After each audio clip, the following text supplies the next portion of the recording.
Yo, what's up, everyone? Yo, we out here in my home turf, Englishtown, New Jersey, which is an infamous racetrack that's been here for years.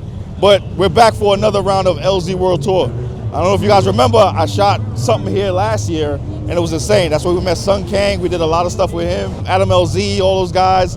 But yes, the LZ World Tour just came back around. It's a season opener, basically. It's nuts. I mean, we got Adam LZ, TJ Hunt, guys from Daily Driven Exotics, Dave and Damon, Jimmy Oaks, and the list goes on. But even right now, you can see some of the guys back there warming up. We're down here in the pits, and you know, I just want to take y'all around, see some of the cars, and check out the action, yo. Let's make it happen.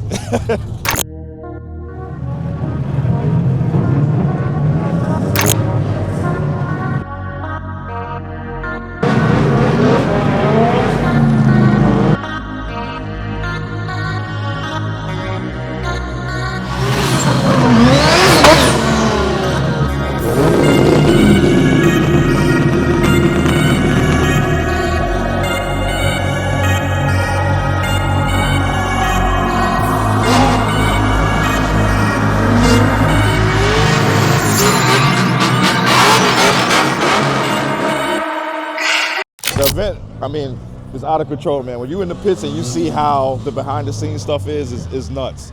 I mean, you see TJ Hunt over there with his Mark V Supra. That's the manual one. That's kind of rare. And then Jimmy Oaks right next to him. But I wanted to show you guys how some of these cars are set up because it's nuts. So this is Adam LZ's car, one of his cars. And if you look inside, it's pretty bare bones. Like you would assume that, you know, there's not much to the car. But it goes to show how much work is put into these drift cars because they're so stripped down. And even look at the full carbon dash, which is nuts. I mean, just one driver's seat. They really try to emphasize the fact of like making it as light as possible, but just getting the job done. But this is nuts. I mean, look at Adam right there putting it in fuel. This is cool. One of the most interesting cars here is the guys from Daily Driven Exotics. Like I said, Dave and Damon. Yo, they brought a F12, which is nuts. Man, that car is so loud. It sounds so sick. Look at that thing, yo.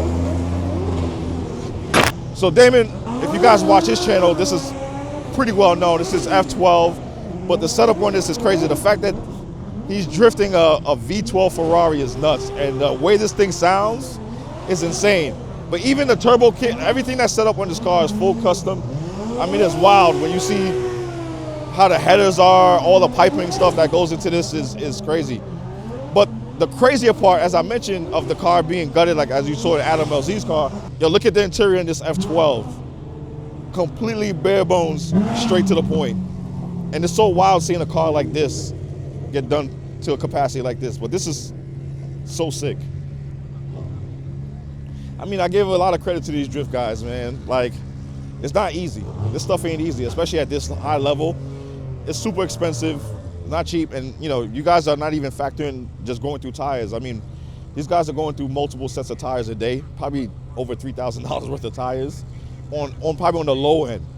But you got to give these guys credit. They come out here and do it for the fans, and you know, you got to thank these guys, man.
As you guys can see, I got the Liberty Walk M3 back here. A lot of good reception. A lot of people like the car, which is good. It's a very nice car. I mean, I would say right now, I really, really enjoy the car. It's a very well put together car. I've had a lot of fun with it. I think these are phenomenal, man. I think these are still slept on. A lot of people are not really taking care of these cars like they should. I'm seeing a lot of clapped out ones out there. And for the guys who are watching who got clapped out ones, I'm talking to you. You guys should do much better taking care of these cars, because these are gems right here, man. These cars are great. This car is great. It gets a lot of attention. People love the sound. People love the way it looks. I really enjoy it. You know, guys, I'm a wide body guy, wide body Joe. You know, I can't help it. But I know I get in and out of cars pretty quick. I'm sorry, but I'm gonna try to hold on to this. I really do enjoy this car. Surprisingly enough, I really do enjoy this car.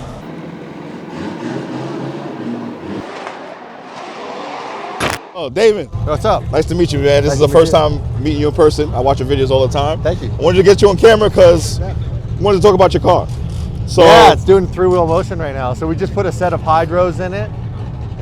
Can you imagine? We broke stuff. Race car problems. So what's going on? Like, what's the problem? Like, what? Ironically, this car just loves to chew up belts. Right. So alternator belt, and without the alternator belt, it just won't have enough voltage to do a full run. So as small of a problem as it is, and I'm glad that that's the only problem, it's a big enough problem that without it, the car doesn't run. I mean, Are you gonna fire it up? You can fire it up. Yeah, go ahead. Brian's my tech for the weekend. He's actually the one working on it. Putting a new belt on now. New belt. So what made you decide to go with this platform as far as like? Well, originally I wanted to build, I was inspired like a lot of people from Ken Block. I wanted to build my version of the Unicorn off of an exotic. So you look at the Mustang and you go, you know, how they built the Mustang, the engine's really far back. And in an F12, the engine's really far back. So I thought if I built a twin turbo off of any exotic, this made the most sense. And I wanted to make it originally all-wheel drive. Oh, wow. And that proved to be a lot more complicated and long-term and expensive than building a drift car. That was rear-wheel drive. So we ended up making the choice of foregoing the all-wheel drive unicorn-style drivetrain, and we built a drift car instead. Okay. So the dream is still at some point to build an all-wheel drive. Oh, snap. But how much power are you making in this right now? This thing can make 1,300 wheel. Jesus. I drive it only on 900. Oh, only on 900? 900's enough. Only on 900, like it's nothing. 900 on a 305 rear tire, aired down to like, you know, 15 to 16 PSI. It's got a lot of grip.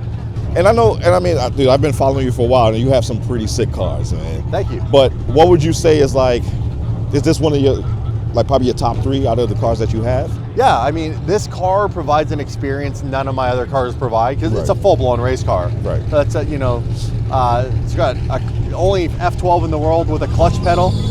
Only sick. F12 in the world. That's a proper full-blown drift car. Right. With top mount twin turbos. Right. What else is kind of like the only one? It's the only F12 race car in the world. Yeah. Ferrari never built an F12 race car. That's true. Where they built a race car out of the 599, but for some reason they never came out with a, you know, FXX style car. I don't know why. So yeah, it's cool. So the experience of this car is like what you would expect. Right. I built it out of a street car, so believe it or not, it is registered and insured. That's sick. That's so sick. You can only go about 12 minutes and then you need to refuel. It's only got a 10-gallon tank. So to drive, I went to a Cars and Coffee once. I had to stop 3 times for fuel. Oh my God. It was only 30 minutes away. And by the time I went to Cars and Coffee, revved it, filled it up after revving the piss out of it, shooting flames, and then driving it back to the shop, it took 70 gallons of fuel. Jeez. And it cost me about $700. Oh my God. Because it runs on Ignite Red, ethanol. But the smiles that it brings. Yeah, the smiles it brought to other people. Right, oh, that too. I had tears in my eyes from the ethanol burning. Oh my God, I didn't even think about that. As I drove to the car, I mean, I will say, like, I watched you qualify. Yeah, barely. It looked good though. Thanks, man. It looked good. The car sounds amazing. Yeah. I know this is like your first time doing a qualifying run, right? Yeah, I got bullied into it.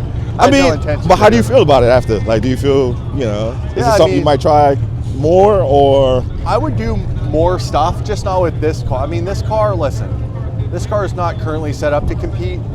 These guys bang doors. Like, just look at how smashed a lot of these cars are. Yeah. Look Yeah. at you mean in the boat? The boat. See, I'm in the boat category. I like to say this is like a rodeo, right? Right. And at a rodeo, you got the bull riders. The bull riders are the racers, and then you got the clowns. The clowns are me and the boat and the muscle car. Right. The entertainment in between. That's fair. That's fair. I mean, dude, I think you're doing good, man. Thank you. I hope. I don't know. I hope that you maybe build something else and come back. I think even with Adam LZ, he always throws these pretty cool events. And you coming all the way out to the east, the northeast, man. You know, I know you guys are usually on the west coast, usually in Canada.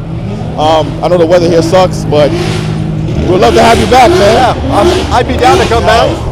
What I'll do is, I want to do more of Adam's events. So he has another one that we're going to try to aim for, and that's in Montreal.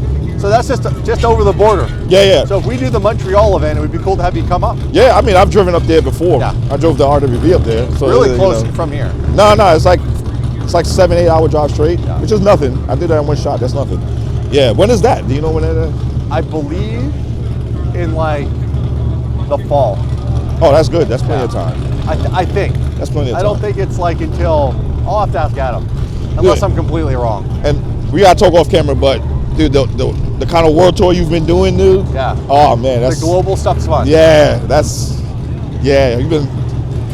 How far for that one? Dave's about to head off on Monday to Japan, and he's going to go with Japan, bro. our friend Steve. Yeah. They have a really crazy tour in Japan lined up. I'm going to go back to Cali and reveal a car that I've been waiting 2 years for, or else I was going to go to Japan. And it's only because of this car that you're not going. That I'm not going to go to Japan. Can we talk about it off camera? Sure. Well, you guys got to watch this channel, man. I mean, you guys already know who this is. If you don't know who, tell the camera and where to watch. Yeah, so Daily Driven Exotics, you can watch on YouTube. We also make content for every platform. Facebook, Snapchat, TikTok, Instagram, all of it. Yeah. Thank you, man. Once again. My pleasure, bro. We got to chat. And by the way, sick car, brings back a lot of memories. I built the first Canadian version of this in white, red interior, manual. Sick. Well, I mean, I'll probably say next time I'll probably see you if it's at the Montreal event. Yeah. It'll probably be I'll bring an RWB. Yeah. Right. I want you to check it out. I know you did that one. This was all way back. You did it with what's his name? He's in Canada with the white. He had the old white G body. Oh yeah. You shot that one. But I mean, the next one I'm building. I mean, off camera. Yeah. But the next one I'm building is. Hell yeah. So I would love for you to take that for a spin. I gotta build a Porsche. You should, man. Everyone's been asking me to build a Porsche. That's where my heart is. I mean, I've had plenty of 911s, a lot of Germans, a lot of BMW and stuff, but I mean the Porsches are so good, man. Yeah. Why not? I just found out on the Nürburgring. Oh, you saw? Yes. Monster of a car. Yeah, man. I didn't even know it could do that. Yeah. The new 992 GT3 RS. Wow. But dude, awesome, man. Thanks, awesome. man. Good chatting with you guys.